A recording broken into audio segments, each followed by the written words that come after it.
Bien, este segundo capítulo quiero contarte un poco sobre mi decisión de salirme del mundo laboral formal, ya, porque es un camino más bien largo, ya no es tan corto en relación a mi edad. Eh, Te cuento también contexto. Como te dije en el capítulo anterior, estoy escribiendo, grabando y escribiendo en mi box, ¿cierto? En mi departamento. Y me estoy tomando uno de mis tés favoritos, que es té verde, ya para que este TDAH no se nos arranque mientras yo te transmito eh, todas estas historias entretenidas que tengo para ti. Desde ahí, te cuento que cuando estudiaba psicología, ¿okay? Trabajaba, hacía animaciones de cumpleaños. No voy a decir el nombre de la empresa para que esta no sea afectada. Me río, eso entre paréntesis. Porque es inevitable recordar todo lo que hice. Esta empresa de eventos infantiles me llevó una gran amiga, que tampoco voy a decir su nombre, pero ella sabe, porque está leyendo este libro, que vive en el sur, una santiaguina de tomo y lomo, pero con corazón sureño, y hacíamos cumpleaños disfrazados de todo lo que te puedas imaginar. Pirata, monitores deportivos, princesa, ella, obvio. Por mi lado, príncipe, no sé por qué. Woody, Hello Kitty, etc. Todo lo que se le podría ocurrir a la dueña de esta empresa, nosotros lo transmitíamos en juegos, ¿cierto? En dinámicas con títeres, que en lo particular, habían ciertas historias de títeres, ¿ya? Las clásicas de toda la vida, pero a mí no me gustaban, me encontraba medio aburrido, porque ya todos se sabían la historia de la Caperucita Roja, la de los chanchitos. Qué aburrido. Entonces yo interactuaba con los niños. De alguna manera me entretenía más, entonces teníamos, no sé, un montón de títeres. Yo escogía dos nomás, interactuaba con los niños, los hacía reír. Entonces me gustaba mucho eso, la interacción con un otro. Ojo ahí. Y mientras estudiaba, entonces en general no viví mucho como el mundo universitario, esto de salir, de ir a fiestas. Acá en Chile se le llama carretear. No viví mucho porque siempre tenía que andar corriendo aquí para allá. Y en paralelo también trabajaba en Starbucks, siendo barista, ¿ok? Haciendo los famosos cafecitos. Que tampoco vamos a hablar de la calidad del café, porque ¿para qué? ¿Cierto? Pero lo viví y tal vez a ti que estás ahí al otro lado leyendo este libro, tal vez te serví más de algún café. Entonces eso me ayudó a entender cómo es una empresa familiar, esta empresa de eventos infantiles, y cómo es una empresa hecha y derecha, que factura en la bolsa, que en ese momento teníamos acciones. Por eso a los trabajadores de Starbucks en esos años se les llamaba partners, porque teníamos literal acciones, ¿ok? Entonces pude entender esto mientras estudiaba psicología, pero llegó un punto de inflexión importante en mi vida, ¿ya? Que si bien lo he conversado con mi círculo más íntimo, hoy día también tal vez lo hago más público. Yo me salí de la universidad porque mi padre empezó a tener algunas complicaciones de salud. Él me colaboraba con mis estudios, pero de alguna manera, independiente si tienes becas o no, es una beca estudiantiles. El periodo universitario es un periodo que se gasta dinero en transporte, en comida, fotocopias, comprar libros. Es una época que tú inviertes mucho dinero, más que se gasta, se invierte. Y obviamente con esto de la enfermedad de mi padre, se gastaba dinero. Y yo tomé la decisión de salirme de la universidad. Una decisión que pensé que iba a ser bien recibida, mas no fue así, porque obvio, ningún padre quiere que sus hijos se sacrifiquen por ello, es como antinatura, ¿cierto? Pero yo tomé esa decisión y tomé más horas en Starbucks y seguía haciendo cumpleaños, ¿ok? Y ahí, obviamente, al estar en Starbucks mucho más tiempo y por muchas más horas, pude entender y aprender muchas cosas. Y esto es siempre conectado con el capítulo anterior. Agradezco profundamente los jefes que me tocaron. Jefes que me enseñaron a poner límites, porque en verdad eran faltos de liderazgo. Y jefes que me ayudaron muchísimo a entender mi potencial y que tenía que de alguna manera estructurarme. De nuevo, recuerda que tengo TDAH, así que la estructura no es lo mío, pero todavía ahí no lo sabía y me costaba. Pero aún así gente creyó en mí y eso siempre lo voy a agradecer. Por los años, Starbucks me empezó a brindar más oportunidades y empecé a vivir algo muy entretenido que me empecé a hacer conocido.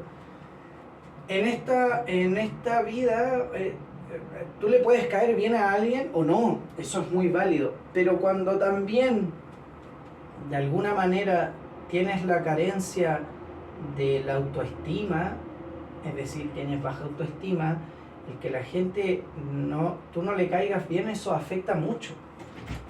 Que también vamos a hablar eso en otro capítulo. Entonces a mí, yo hacía mucho para yo de alguna manera caer bien a las personas. A veces no funcionaba y que no pasaba nada si era indiferente. Pero cuando me decían algo que no me gustaba o que yo no les caía bien, etcétera, etcétera, de verdad me frustraba bastante. Y eso también es un aprendizaje que me dio los años laborales, a ser un poco más tolerante con esto, que no le vas a caer bien a todo el mundo, independiente si haces bien tu trabajo. Porque yo le ponía todas las ganas y chocaba con gente que en verdad no le ponía todas las ganas, no quería ponerle todas las ganas por ABC. Y de nuevo, está súper bien, pero me costaba entenderlo, ¿sí? Entonces en este mundo de Starbucks pude entender esto, que hay personas que no quieren crecer, que quieren hacer solo un trabajo súper repetitivo y está súper bien. Y si tú eres de esas personas, está súper bien. Yo en esos años, porque estamos hablando que tenía como 20 y tantos, no lo entendía. Yo quería que todos creciéramos, que todos tiráramos para arriba, quisiéramos que la empresa creciera. Claro, ese discurso gusta mucho a los gerentes, pero no al que dice, yo, Seba, vengo, hago café, hago mi turno y me voy, y listo. Y eso sí me ayudó a entenderlo, y por otro lado llevaba todo este ahínco a la empresa de animaciones infantiles, hasta que decidí salirme, copiar algunas ideas, para ser honesto, y hice mi propia como empresa, por decirlo de alguna manera, de eventos infantiles con una novia que tenía en esos momentos, spoiler, no era mi señora, y un muy buen amigo, spoiler, hoy día ya no es mi amigo, y spoiler, ya no sigo con esa empresa, pero me río, pero en ese momento tuvimos juegos inflables, los típicos pintacaritas, yo compré una máquina para hacer tatuajes de henna, O sea, nos movimos un montón. ¿Qué te trato de decir con esto? Que siendo psicólogo, bueno, en esos años no, recuerda que me salí de la universidad, entonces era un peso que tenía, ya no era psicólogo, no era estudiante de psicología, era un trabajador más. Pude entender y pude ver y presenciar el tremendo talento que hay de gente que no tiene un título profesional, universitario o técnico por ABC motivo.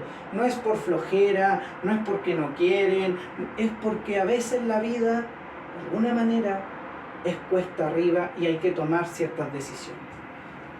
Bueno, desde ahí seguí en esto del trabajo y me metí a una empresa. Acompañé a esta novia, acá en Chile, polola, a una entrevista laboral en otra empresa. No voy a decir su nombre para que no sea afectada la compañía, pero era una empresa que vendía pizzas. ¿Ok? Acá en Chile deben haber como 4. Así que ahí puedes sacar las conclusiones. ¿Ok? Y ella fue y yo la acompañé. Y casualmente el gerente que estaba ahí me dijo, ven a la entrevista. Y yo le dije, no, si yo vengo a acompañar a Juanita. Y me dice, no, pasa. Y cuando me entrevista, como yo ya tenía la experiencia en Starbucks de haber sido supervisor, de haber tenido gente a cargo y de alguna manera haberlo hecho relativamente bien, me propuso y me invitó a ser parte de esta empresa, pero como jefe. ¿Ok? Y bueno, yo no estaba con trabajo, así que acepté. Y fue muy entretenida esta empresa porque, de nuevo, tenía otro tipo de equipo. Gente joven, ¿ya? Pero también empecé a ver otro tipo de cosas. Mucha envidia, lamentablemente robo, porque como ya te vas a estar dando cuenta al leer este libro, las cosas son como son. Como digo yo, pan, vino. En las empresas, en este tipo de empresas, en retail o en retail gastronómico, se roban cosas. Se roban paños, materias primas, dinero. Y esto es así. Y es así, no hay tintes medios. Lo que está mal, aunque lo hagamos todos. ¿Ok? Y me incluyo en esa máxima. Entonces ahí pude ver como otra cosa, como robos, que de repente iba a una fiesta y estaban, y habían materiales, ¿cierto?, de mi local, o había comida que habían sacado de mi local, pero de alguna manera este ahínco de hacer las cosas bien pasaba el límite versus a las amistades, ¿ok? No tenía como esos códigos de amistad. Y esto tiene que ver con los valores y qué tan importante para mí era el trabajo y mantener las compañías y que los jefes se sintieran orgullosos de ti, porque si yo crecía, la compañía crecía también. Una ilusión. Hasta que, ojo, solo quiero dar un dato. Yo en esta empresa tuve unos momentos que dormía en la empresa, que me quedaba a dormir ahí para avanzar, para cuadrar las cajas, para que estuviera ordenado, para que un gerente viniera, me dijera bien Seba y se fuera. Y yo con eso estaba increíble. De nuevo, desde esta carencia de reconocimiento, que en capítulos más adelante vamos a hablar de aquello. Entonces, todo cambió cuando me despidieron. Y me despidieron ¿por qué? Que también hay que decir esto. Hay trabajadores que te juegan chueco, que tienen sonrisas falsas, que básicamente te van a cagar. Y existen. Y están ahí. Tal vez tú tienes un compañero o compañera que es así. Existe esto. Y yo me tomé mis vacaciones, firmé esta famosa papeleta de vacaciones ¿cierto? Que tú dices, me voy tal día, vuelvo tal día y retomo mis actividades tal día. La clásica. Bueno, esta persona no la envió a la compañía, por consiguiente me despidieron por renuncia voluntaria, es decir, que nunca me presenté en mi puesto de trabajo. En mi realidad, por supuesto, estaba de vacaciones. En la realidad de la empresa, se fue y dejó todo tirado. Y aparte esta persona contribuía a este discurso. Como me enteré de esto, yo sé que quieres saber el chisme. Tu vieja interna quiere saber. Como yo sabía que había algo extraño, porque nadie me había llamado, no había algún interés, yo el día que entraba a trabajar, yo entraba a las 3 de la tarde.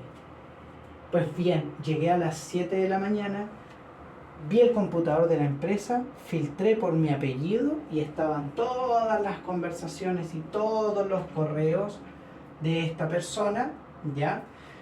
No voy a decir su nombre para no afectar al aludido, pero era argentino, así que le vamos a decir el argentino.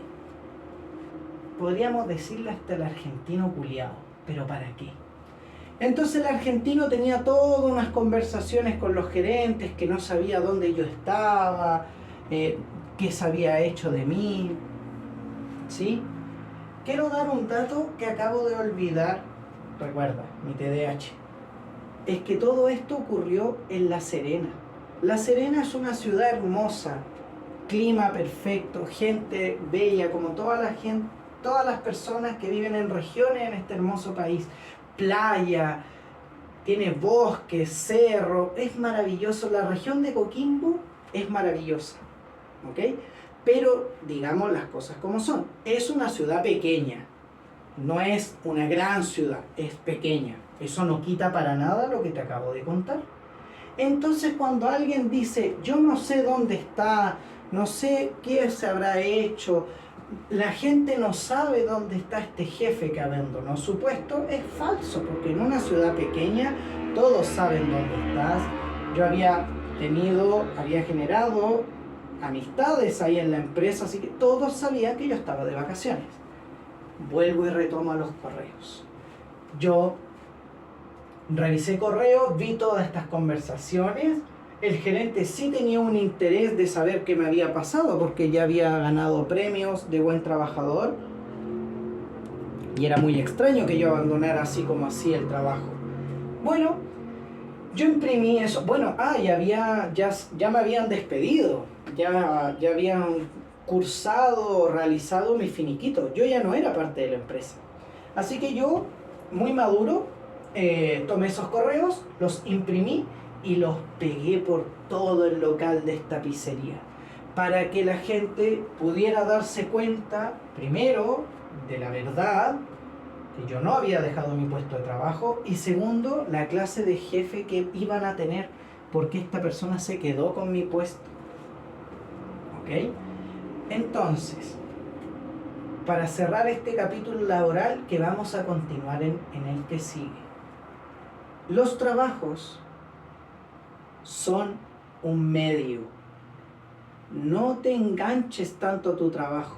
Si aparte tu trabajo te gusta, te divierte, está espectacular, pero es solo un trabajo. A mí, para bien o para mal, me ha tocado participar de funerales.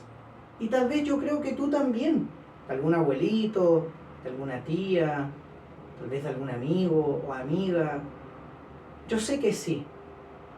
Nunca en un funeral he escuchado decir, no, esta persona jamás falló en su trabajo, llegó a todas las reuniones, qué manera de cuadrar las cajas, oye, manejaba fantástico el Excel, siempre llegó bien vestido, fue un profesional. Nunca he escuchado eso en un funeral. ¿Qué escucho yo? Y yo creo que tú también, que estás ahí, al otro lado del libro. Que era buen amigo, que era buena amiga, que era buena esposa, buen abuelo, Las cosas que son importantes en la vida son las que se mencionan en esa instancia tan triste. No lo otro. Nadie habla del trabajo. Salvo que si le dedicaste toda tu vida a eso. Pero eso también tiene consecuencias. No te voy a poner el ejemplo de Steve Jobs porque ya lo debes conocer, pero si no, te invito a que busques en YouTube, por ejemplo, todo lo que hizo empresarialmente este hombre hasta el día de hoy. De hecho, yo tengo un iPhone, pero el costo familiar fue tremendo. Fue tremendo. Donde hay dolores, angustias. Entonces yo te invito a, si estás en un trabajo que te gusta, maravilloso, te felicito, increíble, sigue así, pero no te olvides que es solo un trabajo, que tienes mucho al lado tuyo. Y si estás viviendo un trabajo que no te gusta, que te desmotiva, que te tratan mal, que hay jefes abusivos, que tienes compañeros que no hacen nada y sacan los aplausos, de verdad lo lamento mucho, porque también lo viví. Pero no te olvides que solo es un trabajo. Tienes mucho alrededor que agradecer, de mirar y de reconectarte con eso que tienes alrededor.